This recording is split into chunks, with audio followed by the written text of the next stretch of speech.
Assalamualaikum warahmatullahi wabarakatuh.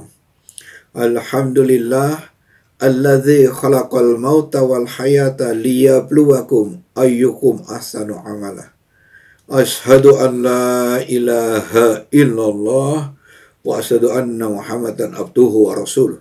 Allahumma shalli ala Muhammad wa ala ali Muhammad kama shallaita ala Ibrahim wa ala ali Ibrahim innaka Hamidum Majid. Amma ba. Jamaah kaum muslimin yang saya hormati, sesungguhnya Allah di dalam surat Al-Baqarah ayat 208 telah memerintahkan kita semua, ya ayyuhalladzina amanu udkhulu fis silmi kafah wa la tattabi'u khutuwatis syaitan innahu lakum aduwwum mubin. Wahai orang-orang yang sudah beriman, masuklah ke dalam Islam secara keseluruhan, secara totalitas. Dan jangan kalian ikuti jejak langkah syaitan, karena sesungguhnya syaitan adalah musuh yang nyata bagi kalian. Tentu perintah ini meniscayakan kita semua sebagai subjek hukum untuk taat mutlak kepada Allah Subhanahu wa taala. Dalam kaitannya berbangsa dan bernegara adalah menarik sebuah teori yang dikemukakan oleh dua orang.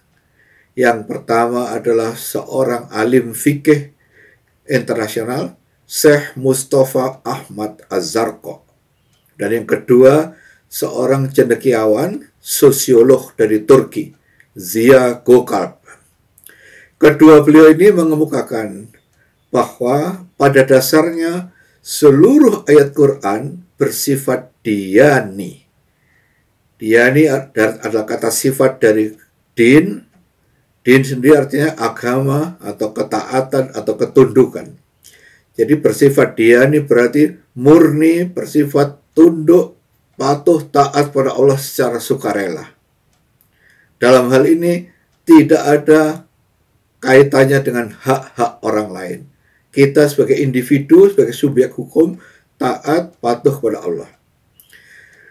Kemudian yang kedua orang cendekiawan ini juga mengemukakan bahwa sebagian ayat Quran tidak saja bersifat diyani, tetapi sekaligus selain bersifat diyani, juga bersifat qadai. Qadai adalah kata sifat dari qada. Qada sendiri artinya pengadilan atau keputusan pengadilan.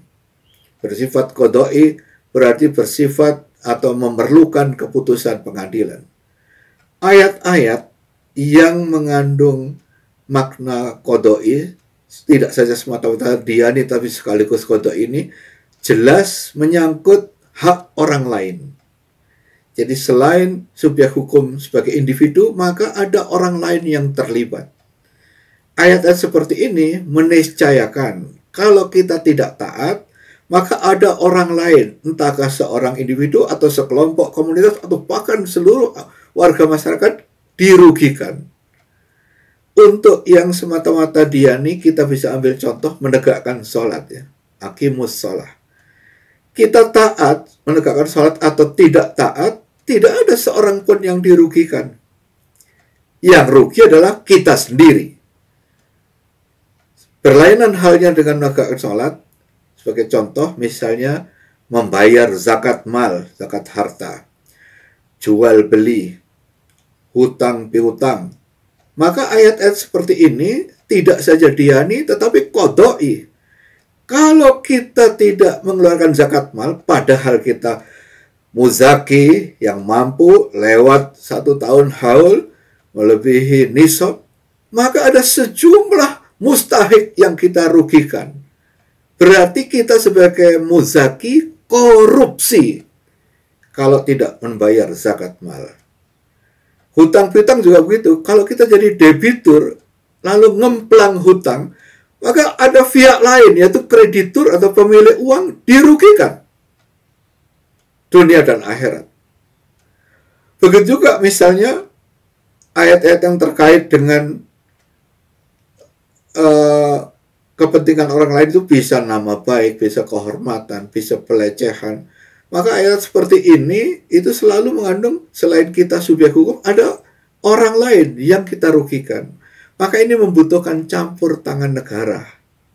Dalam hal ini, teori itu melanjutkan kita membutuhkan tasyri' atau taknin atau legislasi syariah. Artinya syariat Islam diupayakan sedemikian rupa sehingga berproses dan diproses menjadi undang-undang, menjadi konun yang mengikat semua warga negara. Dengan demikian, maka keadilan bisa ditegakkan. Apabila ada orang ngemplang hutang, dibawa ke jalur hukum. Apabila ada orang ingkar zakat, maka dibawa ke jalur hukum. Karena ada sejumlah orang lain yang dirugikan. Hak-haknya tidak terpenuhi. Dengan kata lain, terdolimi. Oleh karena itu, melaksanakan ajaran Islam meniscayakan butuh perjuangan untuk membuat legislasi syariah. Membuat atau mengupayakan, mengusahakan agar sebagian syariat Islam yang bersifat qadha'i, tidak semata-mata diyani ini, bisa ditegakkan dengan payung hukum yang jelas, dengan undang-undang yang mengikat semua warga negara. Oleh karena itu, ini meniscayakan perjuangan. Dan ingat, perjuangan itu tidak saja bulan atau tahun, bisa belasan tahun, bahkan berpuluh tahun. Kita bisa ambil contoh, ada undang-undang perkawinan, ada undang-undang perlindungan konsumen, ada undang-undang pengelolaan zakat, ada undang-undang penyelenggaraan haji, ada undang-undang jaminan produk halal. Ini masing-masing membutuhkan waktu lebih dari 10 tahun.